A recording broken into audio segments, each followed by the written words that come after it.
Bismillahirrahmanirrahim. Assalamualaikum warahmatullahi wabarakatuh. Selamat siang, saudara-saudara dan rekan-rekan sekalian yang berbahagia. Marilah kita puja dan puji syukur kita kepada kehadirat Tuhan Yang Maha Esa. Berkat rahmat dan hidayahnya kita dapat berkumpul pada hari ini untuk melakukan webinar materi manajemen risiko dan strategi pemberdayaan UMKM di masa pandemi COVID-19. Saya Farmada selaku moderator dan rekan saya Maulana yang akan menjadi pemateri pada pagi hari ini. Langsung saja, Mas Maulana, materinya.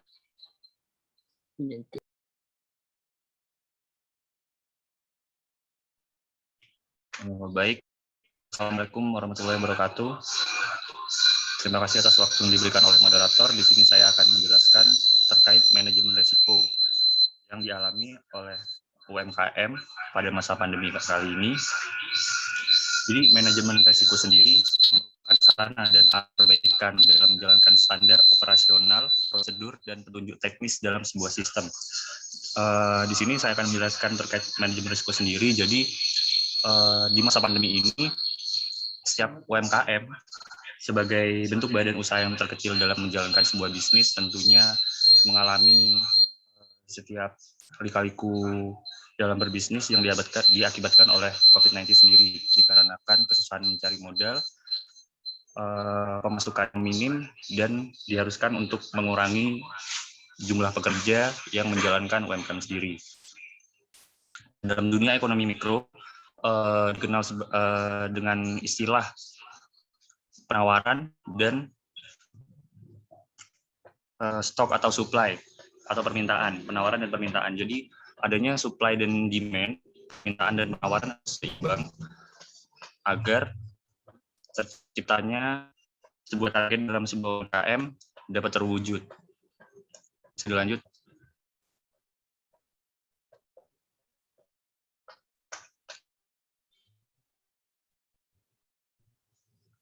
Selanjutnya ada 5 dampak terbesar pandemi COVID-19 terhadap UMKM. Yang pertama, penurunan penjualan serta permintaan. Yang kedua, kenaikan harga dan bahan baku. Menghalangi. Slide sebelumnya. Yang ketiga, pengurangan tenaga kerja. Yang keempat, produksi terhambat. Dan yang terakhir, kesulitan permodalan. 5 dampak ini merupakan dampak yang paling berpengaruh dalam dunia UMKM dikabarkan oleh COVID-19 sendiri.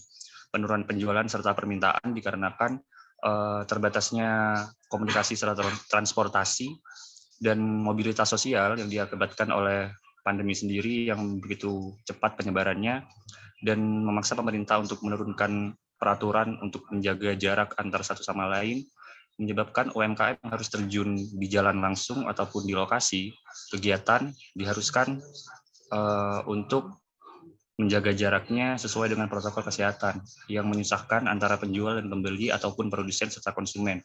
Di sini juga menyulitkan distributor sebagai pelaku usaha yang menyalurkan barang ataupun jasa dari produsen ke konsumen. Yang kedua, kenaikan harga baku. Maksud saya kenaikan harga bahan baku. Kenaikan harga bahan baku sendiri di sini diakibatkan karena kebutuhan dari produsen sendiri ataupun konsumen sendiri yang tidak seimbang, diakibatkan langkanya jumlah produk ataupun bahan baku yang dibutuhkan untuk memproduksi sebuah produk. Karena langka bahan baku dari sebuah produk, maka kenaikan harga otomatis menjadi kendala bagi setiap UMKM dalam menjalankan kegiatan usahanya. Yang ketiga, pengurangan tenaga kerja dikarenakan pemasukan yang sedikit kepada UMKM yang tersebar di seluruh Indonesia dikarenakan pandemi, maka tenaga kerja selaku pelaku usaha yang menjalankan UMKM terpaksa untuk berhenti bekerja dikarenakan kurangnya pemasukan untuk membayar tenaga kerja tersebut. Yang keempat, produksi terhambat dan kesulitan permodalan. Nah, untuk poin keempat dan kelima ini terdapat korelasi, yaitu karena sulitnya modal, produksi akan terhambat. Kenapa bisa terjadi kesulitan dalam permodalan? Karena dalam penjualan sendiri, masih sangat kurang. Jadi produksi produk sendiri jadi terhambat untuk disalurkan kepada distributor dan kemudian dijualkan kepada konsumen.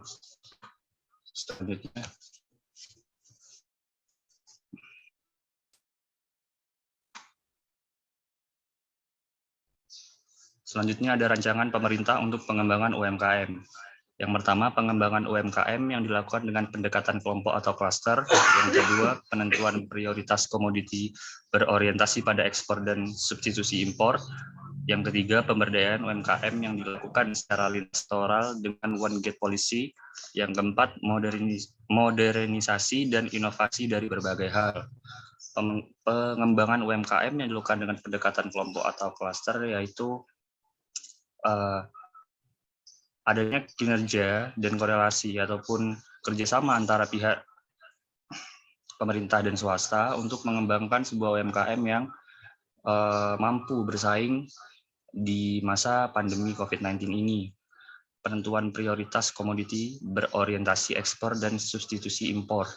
Jadi dengan memprioritaskan komoditi dari setiap daerah ataupun keunggulan yang UMKM miliki, dapat menaikkan angka penawaran maupun kebutuhan yang akan dijual kepada setiap distributor untuk disalurkan kepada konsumen dan mengurangi kegiatan impor. Semakin banyak cost atau dana pengeluaran bagi para UMKM. Yang ketiga, pemberdayaan UMKM yang dilakukan secara lintas sektoral dengan one gate policy. Pemberdayaan UMKM ini dapat dipahami bahwa menggunakan peraturan pintu yang mana dalam menjalankannya diperlukan hanya satu perizinan terhadap setiap pemerintah ataupun swasta yang menyediakan fasilitas bagi setiap para UMKM untuk menjalankan usahanya. Yang terakhir, modernisasi dan inovasi dari berbagai hal, karena pada masa pandemi ini setiap kebutuhan semakin meningkat dan kurangnya kreativitas di setiap elemen masyarakat, maka dibutuhkan berbagai inovasi dalam pemasaran maupun teknik pembuatan yang akan menimbulkan ataupun menghasilkan hal baru, produk baru yang lebih bermanfaat bagi setiap kalangan masyarakat. Selanjutnya.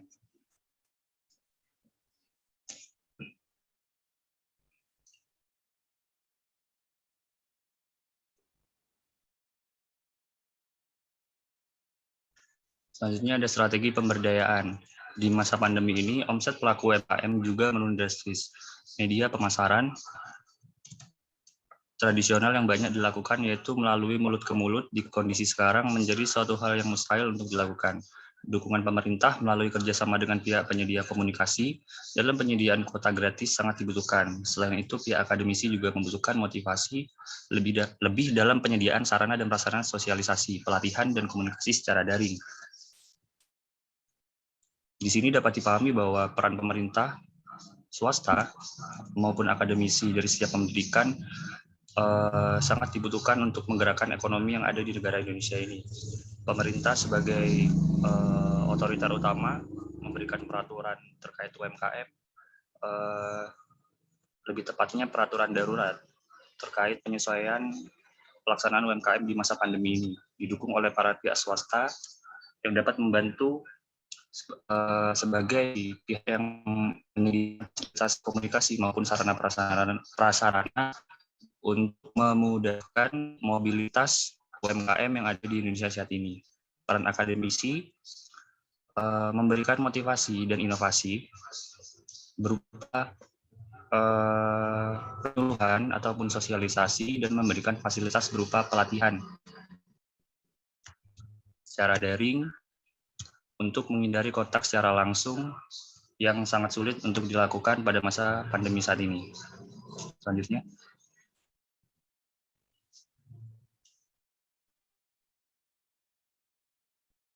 Karena keterbatasan interaksi antar manusia, maka kreativitas pelaku UMKM harusnya bisa lebih meningkat, karena pada dasarnya UMKM adalah tentang kreativitas. Hanya UMKM yang berkreasi dan berinovasi mampu untuk mengatasi perubahan zaman.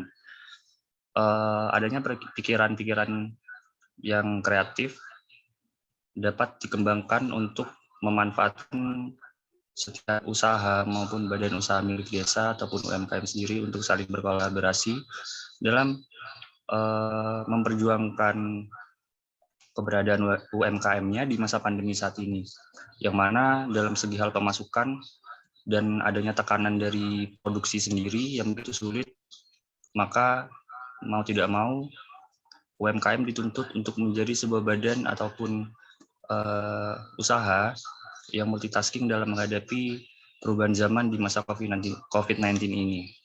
Selanjutnya.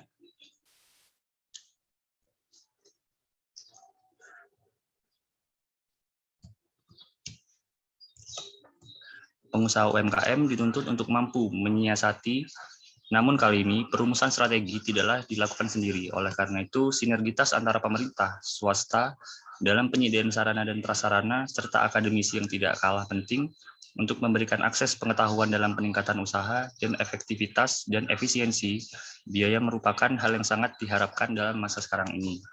Selanjutnya.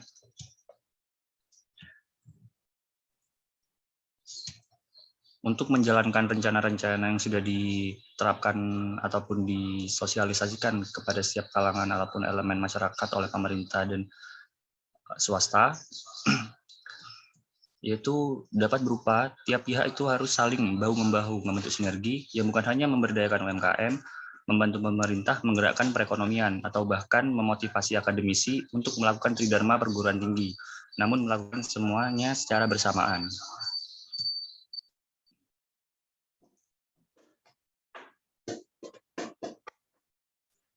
Ya, sekian dari saya. Terima kasih atas kesempatan yang diberikan. Mungkin jika ada pertanyaan yang ingin diajukan, saya persilahkan. Saya serahkan kembali kepada moderator untuk menampung pertanyaan yang mungkin akan diajukan oleh setiap audiens atau partisipan Zoom pada pagi hari ini.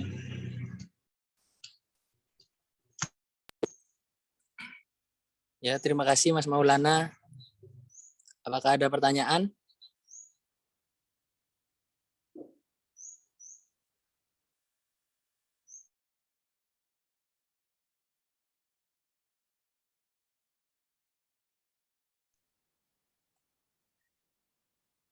Kalau tidak ada, saya akhiri webinar pada hari ini.